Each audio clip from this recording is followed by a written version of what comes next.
से सामना का लेख लिख रहे हैं संजय राउत। संजय राउत पर आई एक और बड़ी मुसीबत। सामना लेख पर ईडी करेगी संजय राउत से पूछताछ। जेल से बाहर नहीं आ पाएंगे संजय राउत। एक के बाद एक मामले में फंस रहे संजय राउत का क्या है भविष्य। नमस्कार, मैं हूं आंचल सिंह। संजय राउत की मुश्किलें कम होने का नाम नहीं ले रही हैं। पात्रा चौल घोटाले में फंसे संजय राउत जेल में हैं। ईडी हिरासत में लेकर पूछताछ कर रही है, तो वहीं एक और नया मामला खड़ा हो गया है सामना में लिखे लेख की वजह से। जी हां, संजय राउत के नाम से सामना में लिखे कॉलम की जांच ईडी करेगी। पूरा मामला क्या है, इस पर हम बात करते हैं। दरअसल शिवसेना के मुखपत्र सामना ने रविवार को संजय राउत का साप्ताहिक कॉलम रोक ठोक को प्रकाशित किया था और इसी कॉलम को लेकर संजय राउत की मुश्किलें बढ़ गई हैं। अब ईडी पार्टी के मुखपत्र सामना में लिखे कॉलम को लेकर राउत की जांच करने की तैयारी कर रही है। वही खबर यह भी है कि शिवसेना सांसद और प्रवक्ता संजय राउत के नाम से अखबार में एक कॉलम प्रकाशित हुआ था, जबकि संजय राउत इस समय ईडी की हिरासत में है। अब ईडी पता लगाएगी कि इस कॉलम से संजय राउत का कोई कनेक्शन है या नहीं। मीडिया रिपोर्ट्स की अगर हम बात करें तो ये बताया जा रहा है कि संजय राउत का साप्ताहिक कॉलम रोक ठोक को लेकर ईडी राउत से पूछताछ करेगी और इस दौरान ये पता लगाया जाएगा कि ये लेख संजय राउत ने ही लिखा है या नहीं। अगर संजय राउत ने लिखा है तो अवैध तरीके से जेल से बाहर कैसे गया, इससे उनका कोई लेना देना है भी या नहीं।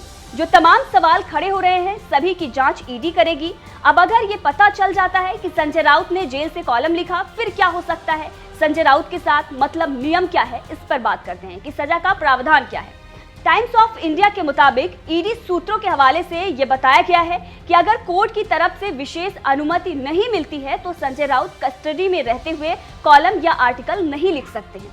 साथ ही ये भी बताया गया है कि उन्हें इस तरह की कोई अनुमति नहीं मिली थी। अब ऐसे में संजय राउत पर शिकंजा कसा जा सकता है। कॉलम में क्या लिखा गया है, इस पर बात करते हैं। कॉलम में महाराष्ट्र के राज्यपाल भगत सिंह कोश्यारी के बयान को लेकर सवाल उठाया गया है। कॉलम में लिखा गया है कि महाराष्ट्र के स्वाभिमान से किसी ने खेल किया तो मराठी मानुस भड़क उठता है, यह इतिहास है। श्री कोश्यारी ने अपने एक भाषण में क्या कहा, गुजराती और मारवाड़ी लोग मुंबई में हैं, इसीलिए मुंबई को आर्थिक राजधानी का दर्जा प्राप्त है। गुजराती मारवाड़ी लोगों को बाहर निकाला गया तो मुंबई में पैसा नहीं बचेगा। राज्यपाल का यह बयान बिना उद्देश्य के कैसे हो सकता है। उन्होंने इसे महाराष्ट्र का अपमान बताते हुए आगे भी लिखा है और लिखा है कि मुंबई के गुजराती मारवाड़ी समाज के लोगों को भी श्री कोश्यारी का यह बयान पसंद नहीं आया और उन्होंने राज्यपाल के भाषण की निंदा की। अधीर रंजन चौधरी द्वारा राष्ट्रपति का उल्लेख राष्ट्रपत्नी के तौर पर करते ही जो गुस्से से लाल हो गए थे, उन्होंने महाराष्ट्र और शिवराय के अपमान के बारे में विरोध तक नहीं जताया। ये भी महाराष्ट्र का अपमान ही है।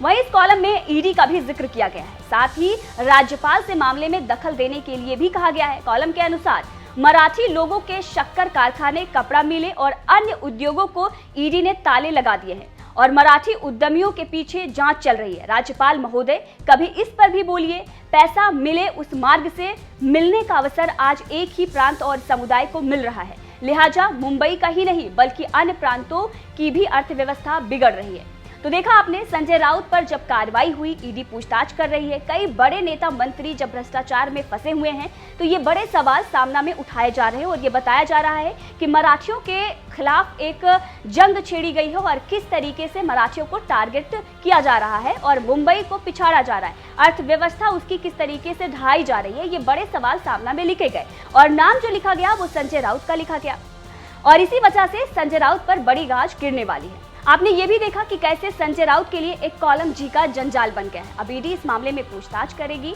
और संजय राउत जेल भी इस मामले को लेकर जा सकते हैं या नहीं, ये तो आने वाले दिनों में देखना पड़ेगा। लेकिन अभी जिस तरीके से संजय राउत पर एक के बाद एक मामले लग रहे हैं, इससे ये साफ हो गया है कि संजय राउत अभी लंबी सफर करने वाले हैं। बहरहाल इस खबर को लेकर आपका क्या कहना है, कमेंट करके जरूर बताइएगा।